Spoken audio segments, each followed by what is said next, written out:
चाबी लैके बरसा जाना कैसे सफरी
चाबी लैके मोर सनाना कैसे सफरी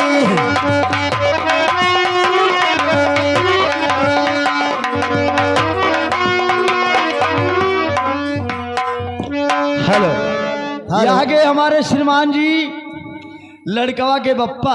अच्छा, लड़कवा के बप्पा अपने बच्चे के रोछार में 51 रुपया प्रदान करते हैं। भगवान बच्चे को उम्र कर दे और बगिया फुलवारी भगवान अच्छा। हरे रखे सुंदर अवसर हमारे श्रीमान जी के घर आए। यहाँ हम चाहत हैं। हाँ हाँ, तब हेलो हारमोनियम मास्टर।